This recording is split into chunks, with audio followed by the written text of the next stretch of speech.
নমস্কার বন্ধুরা, সুপ্রিয়া লাইফস্টাইলে তোমাদের সবাইকে স্বাগত জানাই। বন্ধুরা, আশা করি তোমরা সবাই খুব ভালো আছো আর আমিও খুব ভালো আছি। তো এত গরমে বাড়িতে বসে বসে বোর হয়ে যাচ্ছি, ওই জন্য ভাবছি দাদাভাইয়ের সাথে হাটে গিয়ে ঘুরে আসি, কিছু একটু খাওয়া দাওয়া করে আসি। কী করছি না করছি, কোথায় যাচ্ছি তোমরা দেখতে থাকো।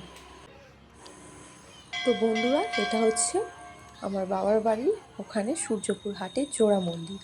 একদিকে আছে রাধা মাধব আর একদিকে আছে বাবা মহাদেব। তো মন্দিরটা খুব সুন্দর। আর এখানে কাঁচের মধ্যে হচ্ছে গৌর নিতাইয়ের মূর্তি করা আছে। আর ওই যে মন্দিরটা, ওটা হচ্ছে রাধা মাধবের, আর এই দিকে বাম সাইডের মন্দিরটা হচ্ছে বাবা মহাদেবের। আর এই দেখতে পাচ্ছ, তোমাদেরকে দেখাচ্ছি বাবা মহাদেবের।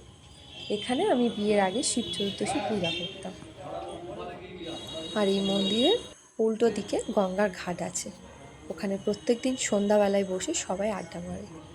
ঠান্ডা হাওয়া আছে গঙ্গার, খুব ভালো লাগে।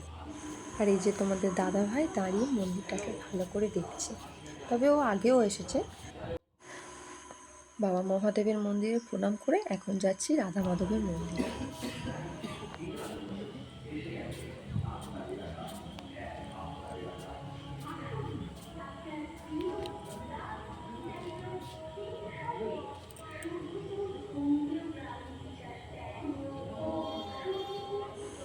রাধা মাধবকে প্রণাম করে এখন আমরা বাড়ির দিকে যাচ্ছি।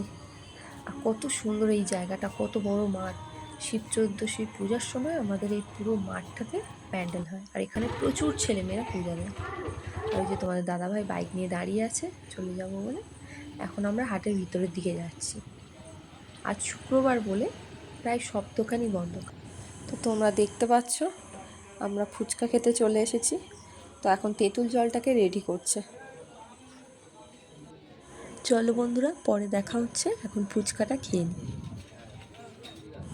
তো আমরা ফুচকা খেয়ে বাড়িতে চলে এসেছি, আর বাড়ির জন্য আইসক্রিম আর চপ নিয়ে এসেছি, কারণ রাত্রে বাড়িতে জল ঢালা ভাত, কারণ প্রচণ্ড গরম পড়েছে, এই সময় জল ঢালা ভাত খেতে খুব ভালো লাগবে।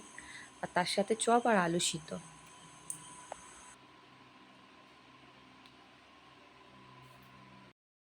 তো বন্ধুরা, আজকের এই মিনি ব্লগ করলাম, যদি তোমাদের ভালো লাগে তাহলে কমেন্টে জানিও।